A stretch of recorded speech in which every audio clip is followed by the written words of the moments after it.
People have seen her ghost not only all the time at the library restaurant and everything, but actually out walking on the sidewalk. People have also spotted Sarah Purcell inside of the house, usually on the top floor. No one has ever really spotted a full-face specter of John Paul Jones, but paranormal investigators did go there with all the equipment and everything at one point, and they did capture kind of a fuzzy orb.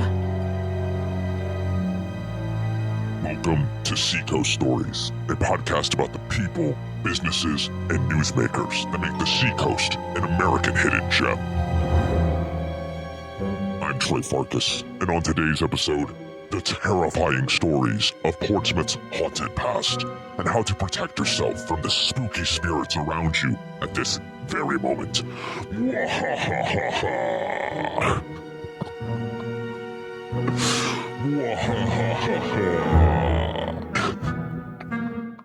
I love this show.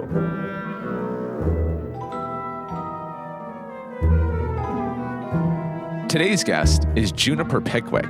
She's the Director of Visual Artistry at Pickwick's here in Portsmouth. She wears many hats at other properties in the Pickwick's family too, at Fezziwig's Food and Fountain, and also Deadwick's Ethereal Emporeum. But for today's purposes, she's the guide of Portsmouth's Spectral Strolls, the annual spooky tours that wind you through the cobblestone streets, guided by nothing but lamplight and the sounds of Portsmouth's spirits, both past and present. I went on the first stroll of the season, and ever since then, I've been on high alert when walking past buildings like the Rockingham and the Music Hall, which you'll learn about on today's show. But before that, Juniper gives us some tips on how you can ward off the spirits of Portsmouth, what to do if you come in contact with them anyway, and also how she entered this strange Pickwick's world in the first place.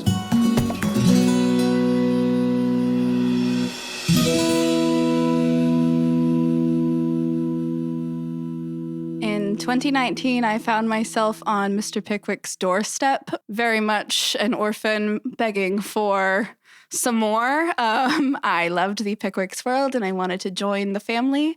And so I was invited in and I became a shopkeep at Pickwick's. And from there, I traveled to France with Lady Pickwick, where I studied some culinary skills and enhanced those. I always liked kitchen witchery. Post-pandemic, I became the director of Fezziwig's Food and Fountain and the chef there, where I planned private tea parties and birthday parties and made all sorts of fun in the kitchen. And became the director of Pickwick's at the Bank as well, which is where the Spectral Stroll ends its journey, because we have some ghostly friends over there, and they are friendly, but we like to call them out at the end of the stroll so you can have a real spiritual experience. You are a woman of all trades. I am. You just laid out about 18 different jobs. When you first wanted to enter the family, you said you were enthralled by it. What were you so interested in, and why did you have to join? The magic. I had a food and beverage as well as retail background. Especially the retail was all very, very boring and commercial and not for me. But I really did like the personal experience of some of those locations. So I really enjoyed the one-on-one experience with guests, but while actually making magic. Like truly here at Deadwick's, we are doing custom spells, potions upon walk-in and walking the walk. So it's not just a facade. It's not Harry Houdini's metaphysical parlor. It's all real to us and to anyone that walks in and believes that it's real. And why is magic something that has captured your fancy all these years here? I've always felt drawn to not just the paranormal and like the spirit world, but the otherness of our existence, the other realms that could be existing, whether it's time, whether it's planes, especially like cryptids or beasties. There's plenty of lore that I really enjoy. I also loved mythology as a kid. Everybody went through their like Greek mythology phase. But a lot of it really did stick with me. And the older I got and looked into my own family history and genealogy, the more I wanted to know about other cultures' mythologies, because every culture has gods, goddesses from their ancient times. It's just that, the Greeks and the Romans, withstood the test of time, and books were written because they wrote a lot of stuff down. It wasn't all just verbal. It was also, the era of things like the craft and practical magic and Sabrina the Teenage Witch. And so it was really there in pop culture. Myself and my sister got very interested in that type of witchcraft. I had no skills and no knack for it. And then suddenly I just kind of fell into working restaurants as an adult with a theater degree. And I learned. And then in order to hone it, I found myself strapped to Lady Pickwick in France, for better, for worse. Yes. Through a pandemic. And you found yourself directing at some of her stores here in Portsmouth. Okay, so Deadwicks, Pickwicks, these are places that us locals here, we love. We love going into these places. I certainly love just going in and browsing. I love the vibe. But I don't quite understand what exactly these places are going for, if you get what I mean. So can you describe Deadwicks to me? Like, what is Deadwicks? How would you describe what Deadwicks offers and what it represents? It's funny you say that because you love the vibe, but you don't know what they're going for. It is the vibe. That is it. We're here as not only a shop where people can purchase magical artifacts and gifts for other people. They want a statue of a deity or a set of runes or a deck of tarot cards. They can. Tools like athames, even a mortar and pestle, something you could literally buy at a pantry shop, but coming to Deadwick's to buy it if you're using it for magic feels magical. We also just have ingredients that people can continue to procure as they use up, like loose herbs and incense, even just colored candles for candle magic. People also find us if they don't practice magic very often because they feel a spirit or something in their home, or they've just bought a new house in Portsmouth. Spoiler alert, everything in Portsmouth is haunted, and they want to cleanse it. So we help them best cleanse it, because just burning a bundle of sage, because that's what you saw on TV, is not the end-all be-all of cleansing a space that has any kind of spirit, whether it's a haunting or just something lingering. So it is a shop, but it's also a place for learning. We teach classes, we have professors, we have readers most days, and lots of events where you can meet these people as well. It's all fun. So what is the best way to remove the demons from your haunted Portsmouth house? Demons is another story. The spirits. Yeah, but if you have spirits, things like rosemary and cedar, if burning an herb bundle is up your alley, are going to be a lot better for cleansing negative spirits and energies than sage. Sage is more ceremonial. So if you wanted to honor spirits or cleanse a space before a ceremony, sage would be the way to go. I also really like just burning incense. Black salt is very protective as well.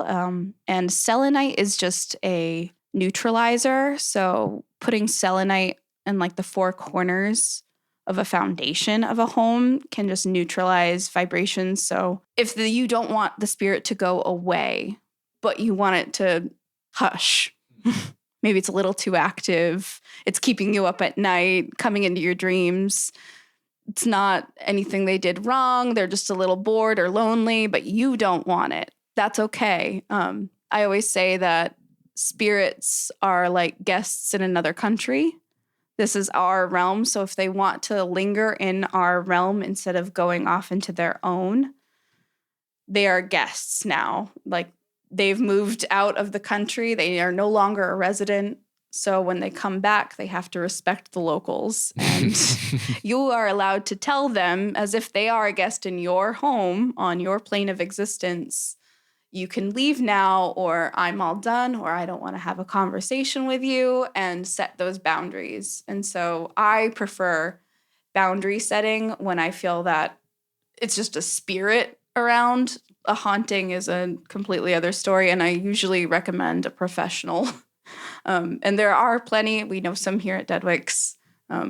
If you need to cleanse negative spirits or actual hauntings from your home. So do you have frequent interactions with negative spirits? I don't. I don't find that most of them here in Portsmouth are too negative. It's just a very old city, and people linger all the time. Most of the spirits that I've encountered, especially those in the shops, are all friendly, but sometimes they can be a little overbearing, and it's a personal preference whether or not you want to engage with them, or if you would like to not be touched or spoken to, just as if you were out and about with the living. Right. And what is a positive interaction with a friendly spirit like? We have a spirit in Pickwick's in the Bank who, I don't know if he is actually Irish, but he likes Irish music. Okay. And in the past, when music is playing in the store, it would pause and skip every song that wasn't an Irish tune. And then it would finally land on something Irish. And I thought that was very funny. I myself, if you couldn't tell from the ginger hair, have plenty of Irish blood. And so I chose to lean into that and include a little bit more Irish culture in the playlist and the music and the shop in general. And so that was a big, technical problem, difficulty last season. And then for the Christmas season, I chose to play all Celtic Christmas to appease him. And then this season, we've had no problems. Can you communicate with the spirits? That is kind of my one skill. I get a sense of call and response a lot of times with spirits, and not just here in the shops, but out in the world, where I can kind of have a conversation. It has its limits, obviously, to a topic that I feel is kind of in the foreground. But yeah, I can communicate. Sure. And when they're communicating with you, what do they tell you? It's usually something basic unless there's a really pressing issue. So things like good morning, good night, I want. Very often there's also another young spirit in our shop that wants to play. And because we have an entire room devoted to toys and children's things, that is an option. I just don't always have time to go upstairs and play with a ghost when I have living guests in my shop. And so, like I said, you can draw boundaries. But the I want, especially coming from about 10-year-old child, is very prevalent and very pressing need. But most of the time, they don't really need anything. They just want to be around and enjoy the company. I don't think the spirits that are in our shop at Strawberry Banke are people that died in the building necessarily. I think they just found somewhere that was enjoyable to be once we opened a store there, because for so long it wasn't a lot of anything of note. It was office space. It wasn't full of things and music and livelihood, but the mundane. So they found somewhere fun.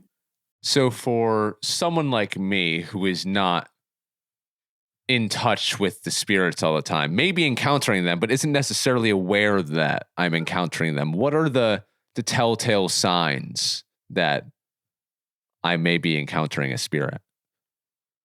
There are some telltale signs physically, but you have to kind of pay attention.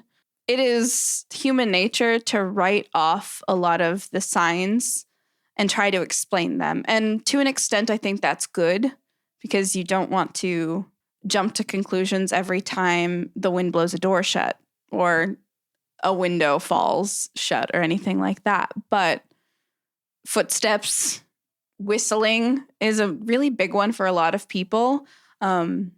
Lights, obviously, anything with technology happens a lot. It's why we always ask for no photos, especially in Deadwicks. Spirit realms don't enjoy it and things go awry. Our Wi-Fi goes out all the time in every store. We just deal with it. Xfinity better step their game up. Yeah, spiritual Fios coming next year. No, cold spots is one that is probably the most commonly known. If you like walked through a spirit and you felt cold or you felt a cold, icy grasp, that's not always the case, but it can be.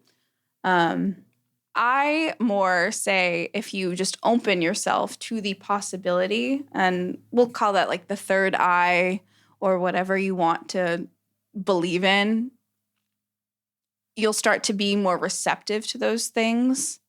And so last night on our Spectral Stroll, we had some good activity actually in the shop as well as along the tour. We had some followers from the other realm along our tour, which was really fun. And everyone went home for the evening. We said our good nights. And then this morning, as every day I do, I said good morning. And there were so many noises with nobody in the store. And I had just tried to get to work. And I said, okay, I will take just a moment and make the rounds and tidy and play with you. And then I have to get to work. But normally, in an old house, you write off a lot of those noises, and certainly it is the house settling or whatever, but it could just as easily be hundreds of years of people coming in and out. Wow. Okay. So I'm fascinated to know more about the spooky history of Portsmouth. So let's waste some time. Let's get into it. Yeah. I took the Spectral Stroll on August 29th, which I got to admit, I think that was a little bit early for the Spectral Stroll, but I thoroughly enjoyed it. You did a great job. Can you tell me about the first stop along the Spectral Stroll and what was so spooky about it? The first stop along the Spectral Stroll is the former Molly Malone's, which is famous for being probably the most active supernatural paranormal location in Portsmouth. It's not very spooky at Molly all, Malone's actually. Irish pub? Yes, Okay. yeah. So it's no longer Molly Malone's. I want to say it closed in 2006, and the story there is not all too exciting. It was just a change of ownership that took a turn when renovations were planned and money didn't pan out. But for almost 200 years, it operated here in Portsmouth. So the building was built and opened as a pub in 1815, just after Portsmouth's massive fire and destruction. And then the pub or restaurant during Prohibition continued to operate until 2006, changing hands, obviously, many, many times. It didn't have an immortal owner like we do. And lots of people throughout those times report we always call them fancy ladies, who staffed Molly Malone's back when it was a brothel, lingering and in the upstairs, now apartments, once they were no longer brothel rooms, trying to lure people upstairs and having a good time of it. People on the sidewalk have seen women in the windows, like waving out, like trying to call them in. People who have stepped out the back to like have a cigarette had run up the stairs thinking that they were being called by somebody, only to have a very alive and very confused person at the top of the stairs who lived there, wondering what was going on. People who lived in those apartments have all sorts of reports of them and past tenants who have just passed away naturally in their apartments. So there are lots of experiences there. Inside of the pub, though, people would experience bar fights being broken up by things breaking or ice, being thrown about and everything, because the worst thing for business in a brothel is a bar fight. So they didn't want to see anybody having a bad time. They want to see everyone having a good time. They also loved to party, so the music in the kitchen always was being turned up or changed if they didn't like the line cook's choice of music. They also had lots of reports of the smell of blueberries, which was used as perfumes.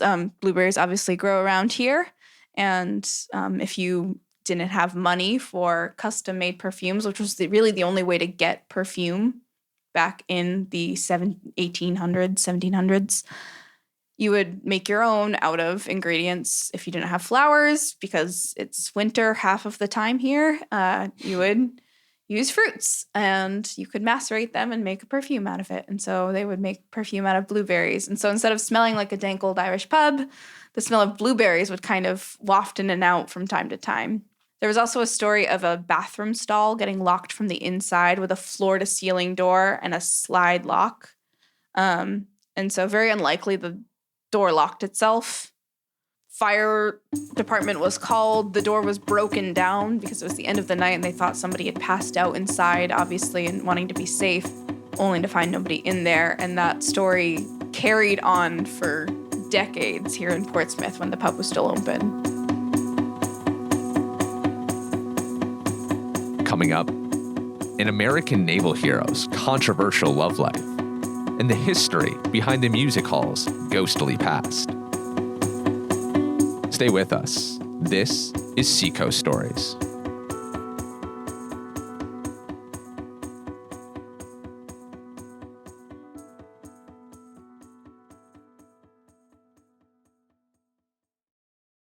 Hey everyone, it's Troy. I want to tell you about one of the many reasons why this podcast exists. For 5 years, I've been making podcasts for some of the world's biggest companies. These shows reach hundreds of thousands of people every week, yet I don't know a single one of these listeners. And I often get nasty comments from strangers who have no idea who I am. There's no real connection, and I'm getting tired of that. Seco Stories is my way of pushing back.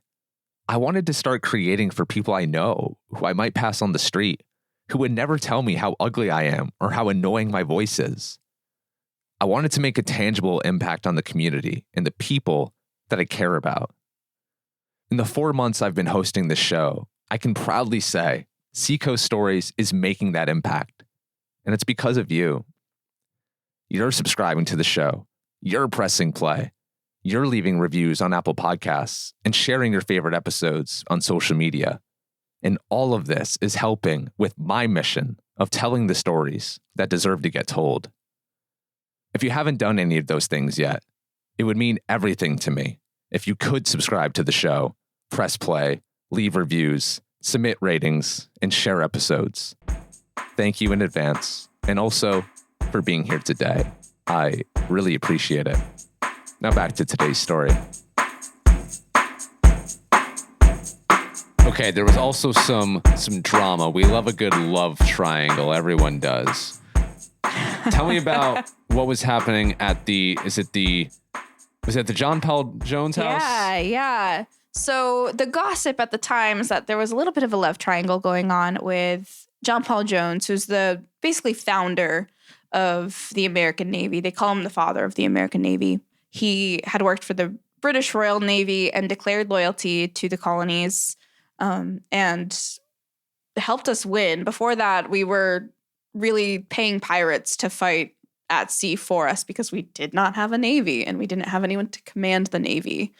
John Paul Jones later on had his ship, the Ranger, built at the naval shipyard and stayed here in Portsmouth for about a year. We don't really have a ton of record of that because it was all pretty cut and dry. But he probably stayed at what is now the John Paul Jones house, which at the time belonged to the widow Purcell. And Sarah Purcell was renting out rooms in her house as a boarding house after her husband passed away and she needed to pay off debts. locals were gossiping that John Paul Jones and the Widow Purcell had a little bit of an agreement during his stay there, and he would pay her in something other than cash.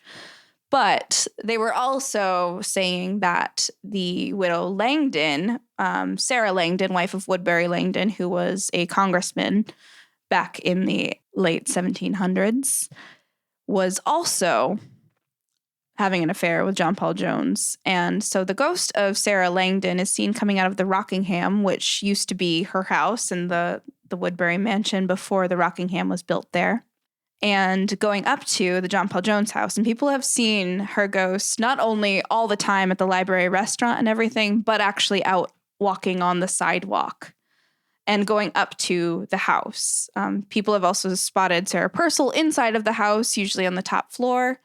No one has ever really spotted a full face specter of John Paul Jones, but paranormal investigators did go there with all the equipment and everything at one point, and they did capture kind of a fuzzy orb that kind of has the shape of a man's figure, not a woman's figure, and it looked to be like it was looking in the mirror in the room he would have stayed in had he stayed there.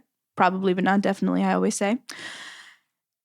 And that indicated that he did indeed stay there, but also that something may have gone on. There's also a lot of lore about John Paul Jones, though. Ooh. Every book you read about him has a different opinion. I think he's a really fascinating character. There are people who say he was a terrible person, and there are people who say he was a hero. And, by definition, at least in military sense, he was definitely good at his job.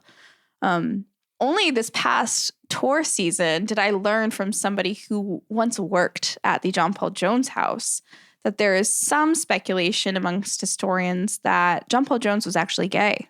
Whoa. I know. What a turn of events. And so the story of the love triangle may just be local gossip and not actual truth. And it would explain a lot about the rest of his life. He never married. He died fairly young in early middle age. He bounced around from country to country after he was in the United States. He went to France. He then went to Russia. He was banished and exiled from Russia, went back to France, died there alone. But one guy anonymously paid for John Paul Jones' entombment in lead and alcohol. Okay. And nobody knows why somebody, just out of the goodness of their heart, donated this money to have that happen. But we could speculate forever that guy had some kind of importance to John Paul Jones. Very but interesting. We'll never know. We'll never know. Those ghosts died with John Paul Jones himself. What about the music hall? Something happened at the music hall that when I heard this blew my mind. Everything has happened at the music hall. That site has so much relevance and history here in Portsmouth. Everybody who's ever been to the music hall multiple times knows about the lore of the theater, stagehand, props boy, the usher or the phantom who likes to show people to their seats. Lots of people feel cold spots in the lobby. That is one I myself have actually experienced, and I never felt like the cold thing before, but I felt like a distinct hand, and I honestly just thought I'd run into somebody, and so I turned around and apologized to probably a ghost. So that one was on me. That was a little embarrassing. But so much in the music hall, and even just spectators, audience members in seemingly period garments, but when you go to either compliment them or complain that their hat's too tall, they're not there anymore, or the seat was never sold. And so there's so much inside of the theater itself. But even before that, before the music hall was there, it was a Baptist temple, which was then converted into a performance space, kind of like the Ryman Auditorium, where it was a church and then it was just anybody could perform there. And that burned down. And so the music hall was erected in the 1800s after the temple had burned down because everybody liked the idea of what the temple stood for. But the music hall was the first one actually built to be a performance venue with a real stage and acoustics and everything. And it's one of the oldest music venues in the country still. Before the temple was there, it was a prison turned poorhouse. So once the prison system was dissolved in Portsmouth, it still basically was the same exact thing. They didn't really change a thing about it. It was just empty stone rooms, and poor people moved in when they didn't have anywhere else to go. It wasn't a good system, something that probably still feels that way today, but it was a place. The prison held the last woman in New Hampshire to ever be convicted and sentenced to death by hanging. And that was in 1767. Her name was Ruth Blay. I remember finding this very interesting about Ruth Blay. What was she convicted of? So Ruth Blay was pregnant out of wedlock, which wasn't like crime and certainly wouldn't be condemned to death for that. But she didn't tell anybody. She didn't tell anybody that she was pregnant. She never named the father. And her baby was born premature and stillborn. And she didn't tell anybody that it had died. So she concealed everything possible. And apparently, in that time, concealment was a definable crime. She was uncovered by some of her students who actually spotted her giving birth and then hiding the baby's body. And they reported her to the local authorities. And I hope karma came for them. She was a school teacher. And so because of that, the jury saw what should have been a pure image that she had completely shattered by, God forbid, getting pregnant and wanting a baby. And so they condemned her to death when other people who had been tried for the same crime in the recent years of that were not given as harsh a sentence.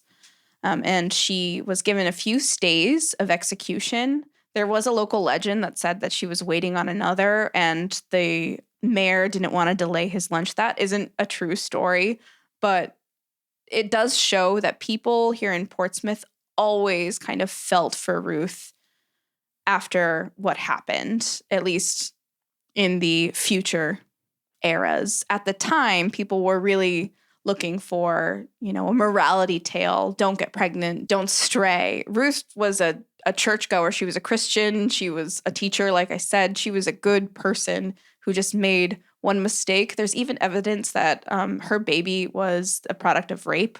And so literally nothing that happened to her was her fault. And yet she paid the ultimate price. And luckily, she is the last person to have had to pay that price here in New Hampshire for any of her crimes.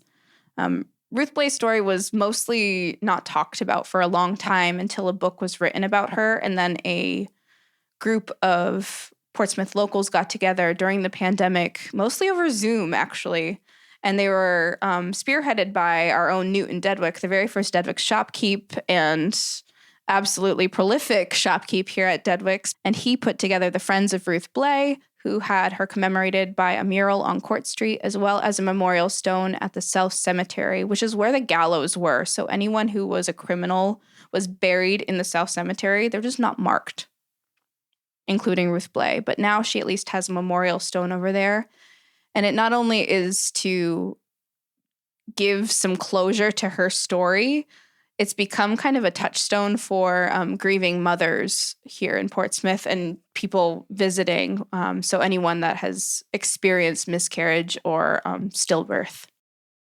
It's a very cool mural, and I have not made it over to the cemetery, but I'm going to have to see that. That's very cool.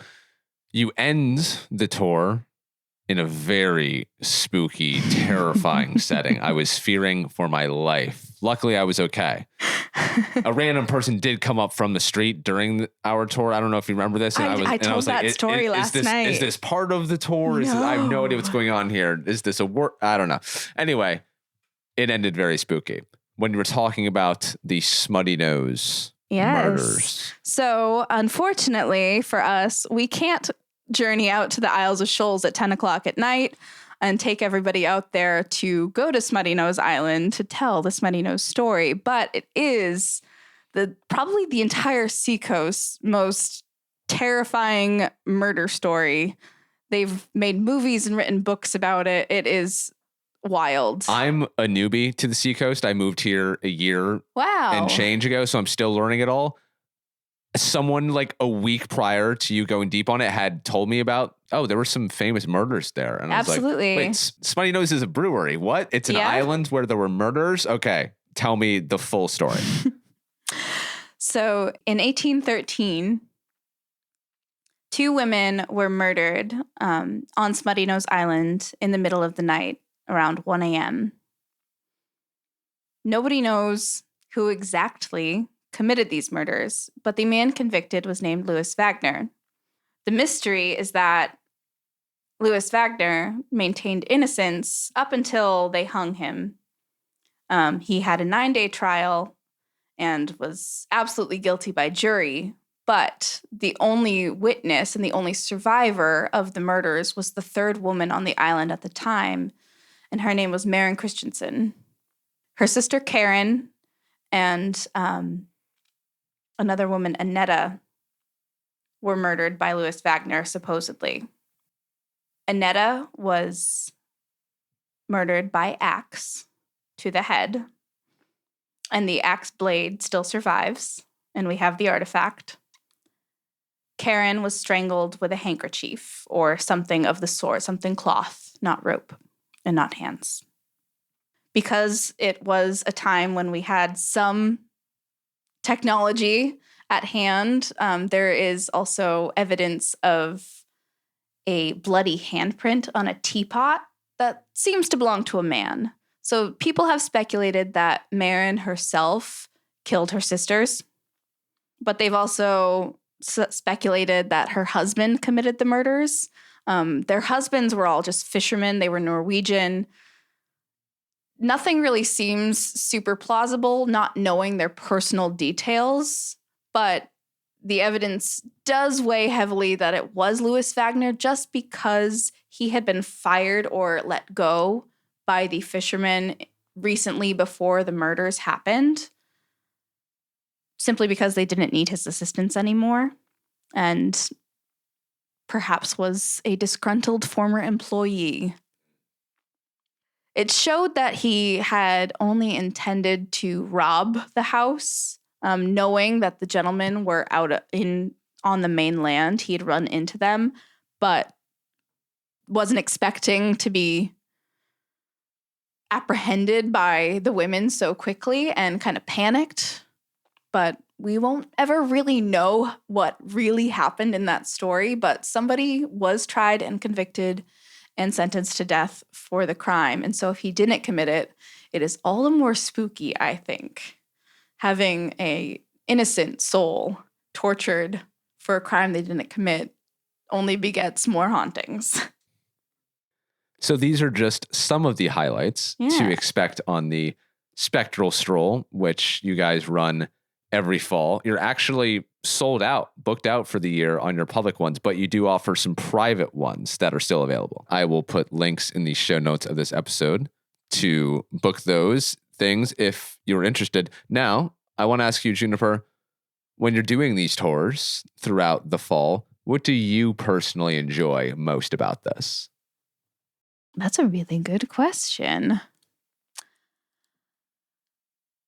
I do really enjoy hearing other people's stories. We get all sorts of people on these tours, so lots of locals, but mainly people visiting either New England or the seacoast. Some people have gone to Salem as well, and it's always so fun when they come here and they discover that we have lots of our own history, maybe even more.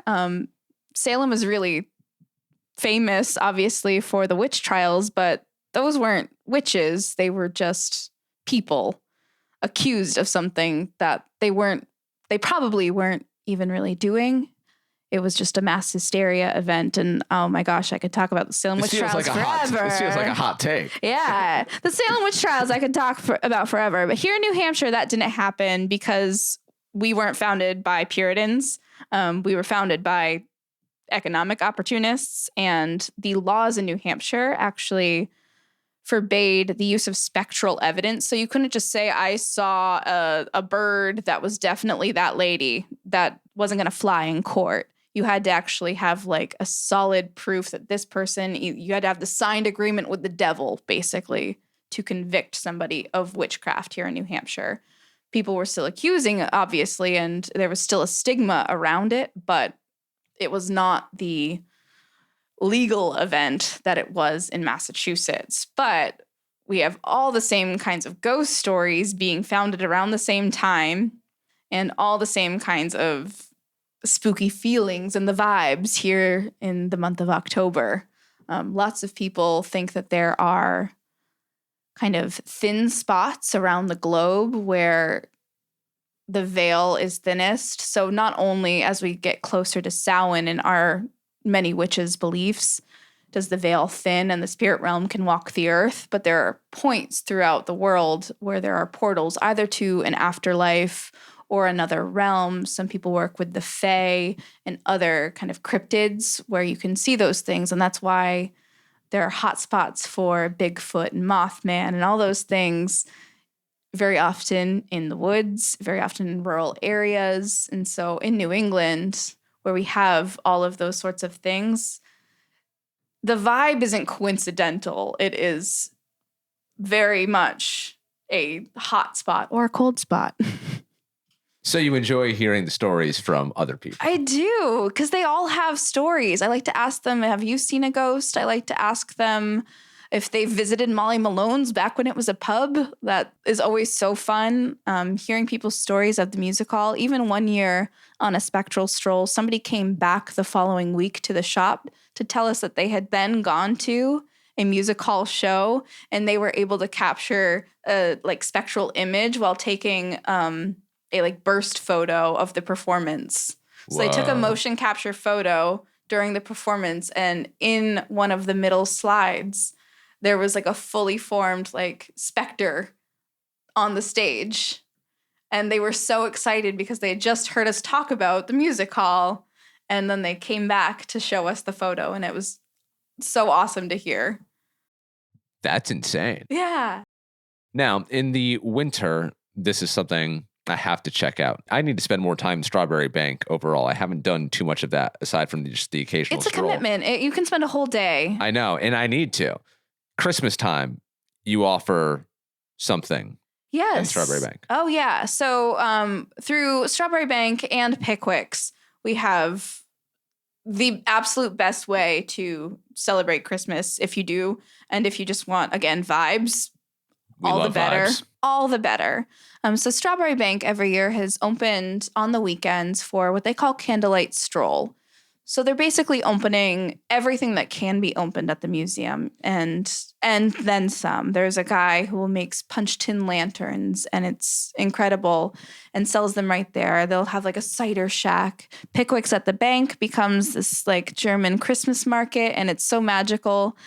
And then Pickwick's has always done a Christmas dinner, and it's a feast. It is 4+ courses. There is dinner theater and entertainment, crafts and carols and every storytelling. It's amazing. You're so excited you're dropping the microphone. I am. And in the past, these dinners have been at several different locations over the years. We've been doing them for over 10 years.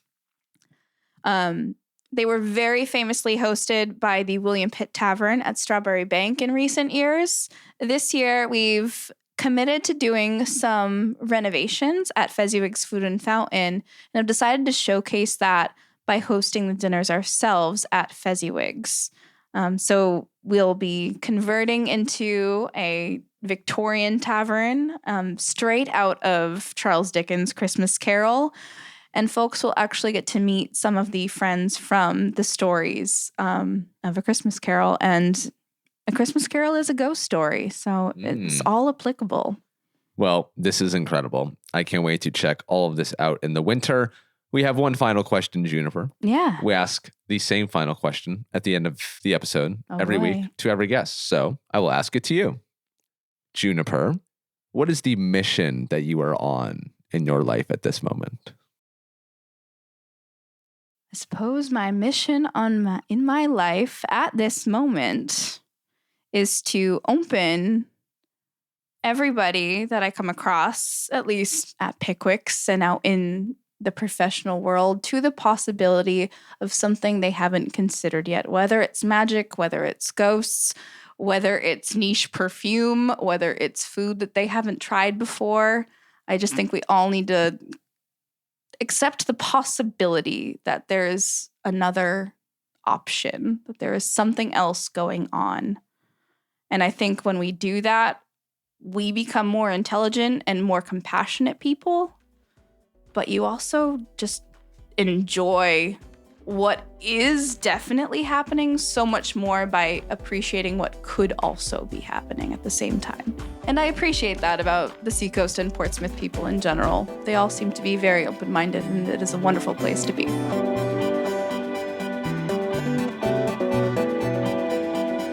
That's Juniper Pickwick, the Jill of all trades for Pickwicks, Deadwicks, and Fezziwigs, right here in Portsmouth.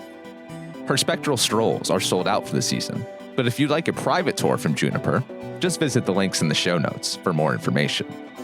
And if you're looking for some fun on Halloween evening, come join me at Brass Tacks Photography on Fleet Street. My friend Andrea is throwing a party during Portsmouth's Halloween parade, and it'd be wonderful if you could join us. More information is in these show notes as well. I'll be back next week with another episode, but until then, I hope you stay safe from the ghosts of the Seacoast. And if you see me around town, perhaps enjoying Shuck-a-Buck at Jumpin' Jay's, munching on a cruller or 5 at Lil's Cafe, or buying potions at Deadwick's, please stop me and say hi. I would love to hear your story. Until next week, everybody, live free or die.